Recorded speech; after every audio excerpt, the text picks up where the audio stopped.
A paz do Senhor, galera. Eu sou o Bruno Saraiva e você está no canal Ouça, Reflita e Escreva. E no vídeo de hoje vamos aprender sobre a Era da Criação. Fique com a gente.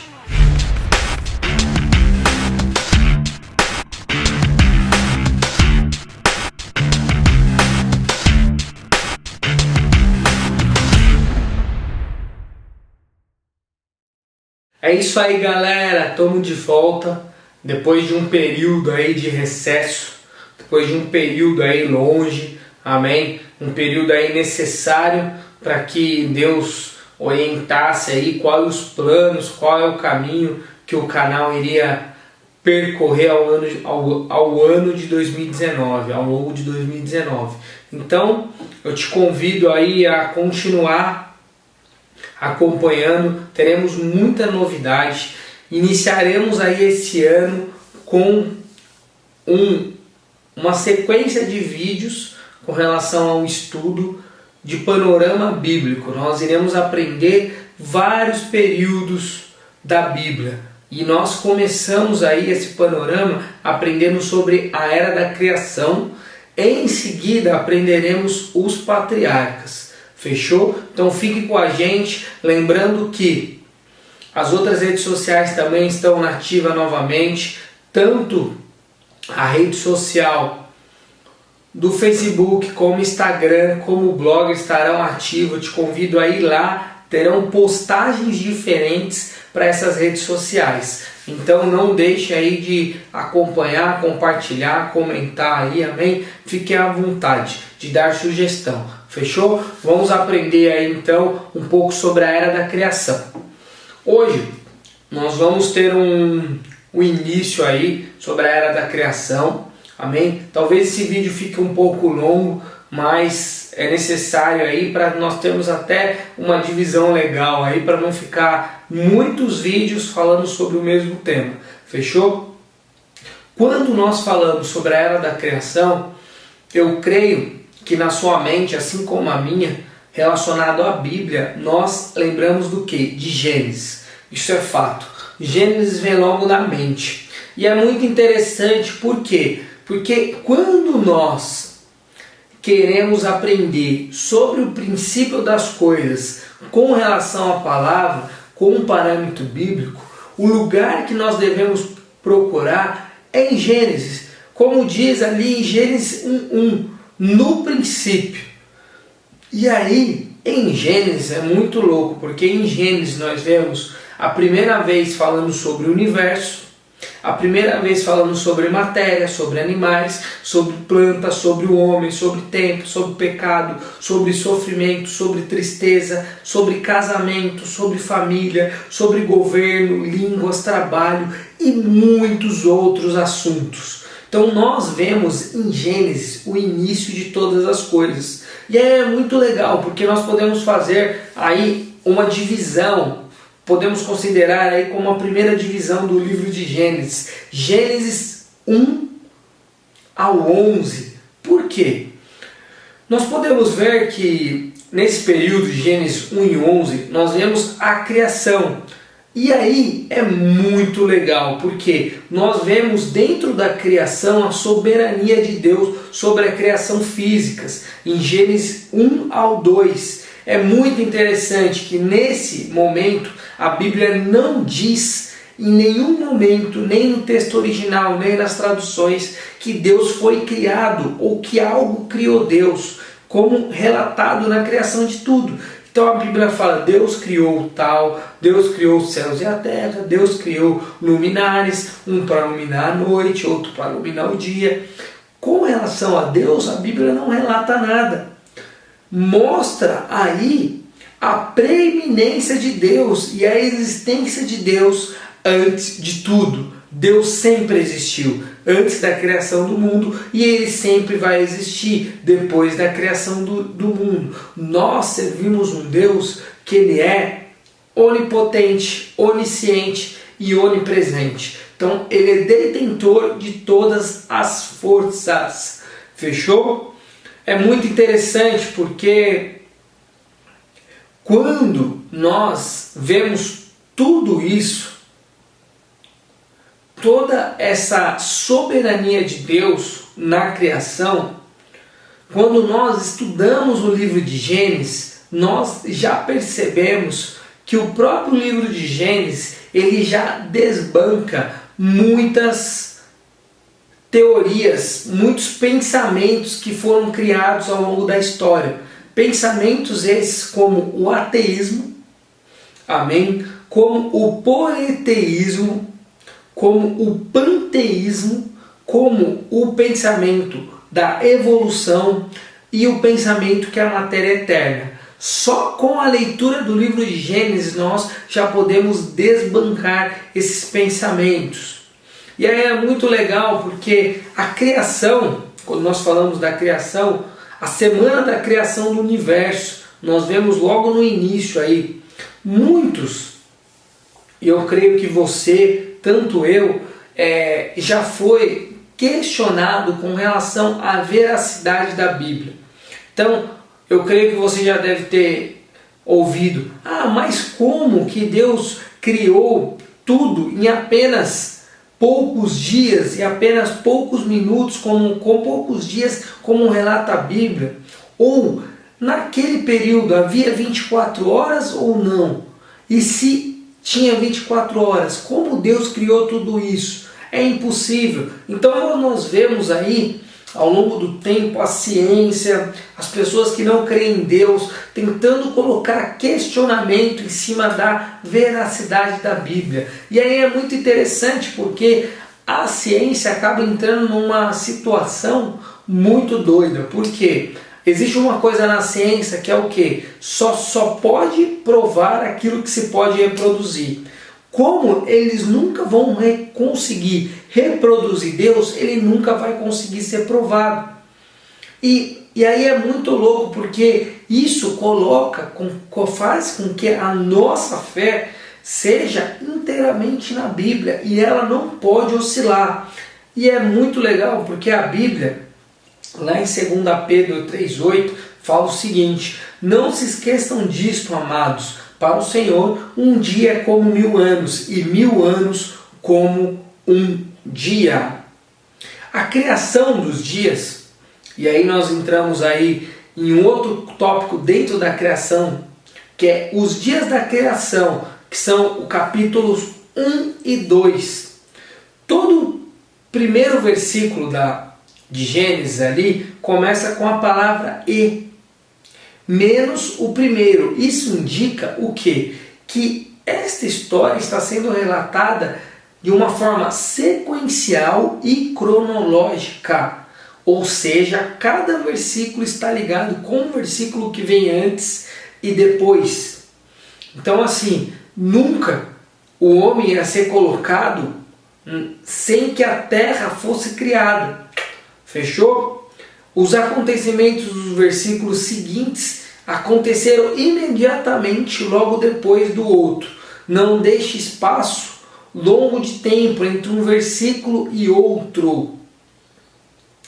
E aí é muito legal, porque talvez você já teve a dúvida: quando os anjos foram criados nisso tudo? Porque em Gênesis 1 até Gênesis 2, ali, quando fala do período da criação, não fala dos anjos. Por quê? E aí nós precisamos ir em outros livros para perceber quando os anjos foram criados. E dentro disso nós vemos que Jó 38, do 4 ao 7, fala que antes da criação os anjos foram criados. Ou seja, cronologicamente antes do terceiro dia. No Salmo 104, do 1 ao 5, menciona também que os anjos são mencionados entre a luz e os fundamentos da terra. Fechou? Então, os anjos foram criados antes da criação do mundo, ali antes do terceiro dia.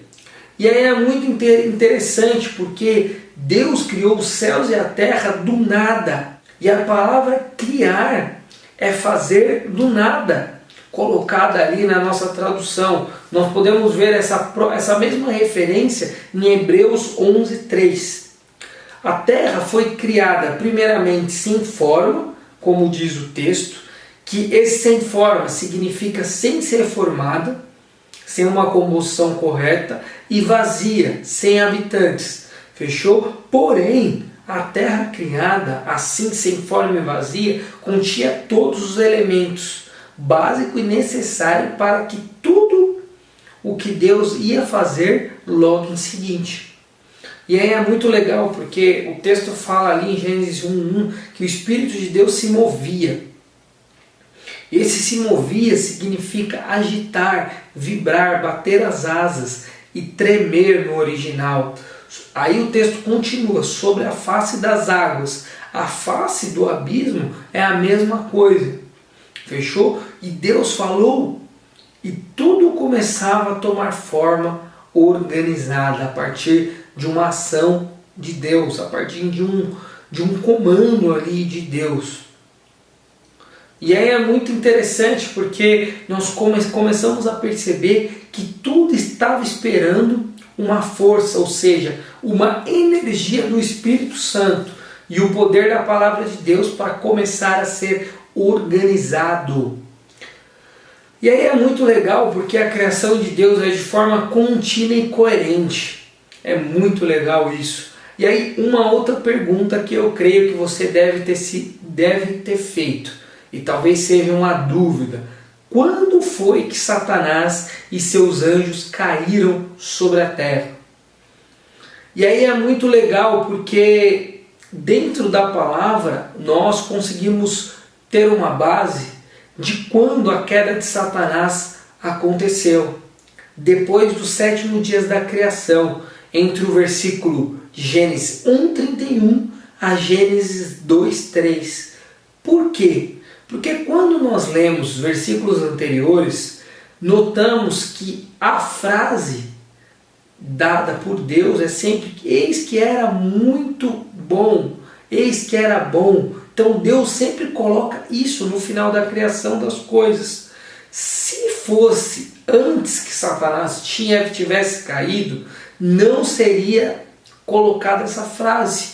Ou depois do 7º dia não seria colocado a frase que seria muito bom.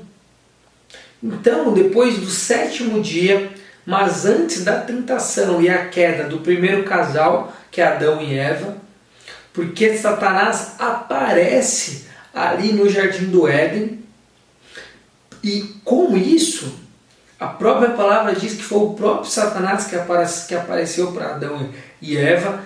Nós percebemos que Satanás ele cai a partir desse momento, porque Satanás ele não é onipresente. Ele não consegue aparecer em mais de 2 lugares ao mesmo tempo. E aí nós vamos mergulhar o quê? Nós vemos que a Bíblia fala sobre o primeiro dia da criação, o segundo dia da criação, o terceiro dia da criação e o quarto dia da criação. Nós não vamos entrar especificamente em cada dia, eu vou me atentar em alguns dias específicos, e esse que eu vou me atentar agora é o quarto dia da criação, que se dá em Gênesis 1, do 14 ao 19, que fala o seguinte: Gênesis 1, 14: E declarou Deus: haja luminares no firmamento do céu, a fim de separar o dia da noite, e servirem eles de sinais para definir as estações, dias e anos, e que sejam também luzeiros nos céus para iluminar toda a terra. E assim aconteceu. Deus fez os 2 grandes luzeiros, o maior para governar o dia e o menor para regular o andamento da noite. Formou também as estrelas. Deus colocou todas as luzes nos céus a fim de iluminar toda a terra, para dirigirem o andamento do dia e da noite e fazer a separação entre a luz e a escuridão. E observou Deus que isso era bom, e passaram-se a tarde e a manhã. Esse foi o quarto dia. E aí eu quero trazer uma reflexão para você sobre o quarto dia. Vale comentar muito sobre isso. Deus cria o sol e a lua, as estrelas e todo o universo, como nós lemos aqui, certo? E aí eu quero trazer uma representação simbólica, amém? Uma mensagem por trás do texto, através do Espírito Santo.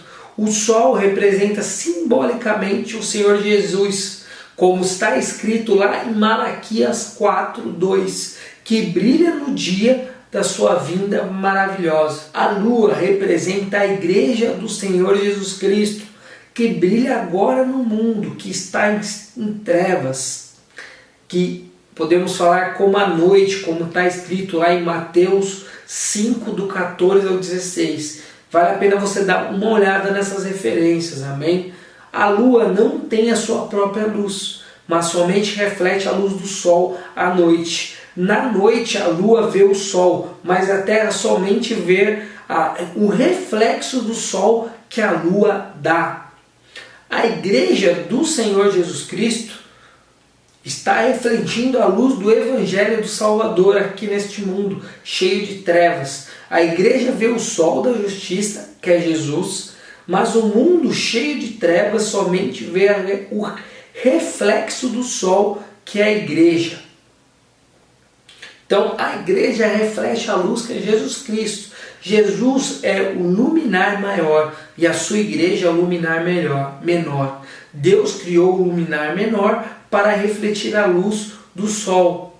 Ou seja, o nosso papel é ter o entendimento que nós não temos luz própria, nós dependemos de Jesus Cristo para brilhar para o mundo, ou seja, nós devemos como obrigação brilhar e trazer Jesus para o mundo. Legal? Muito interessante, né? Esse ensinamento.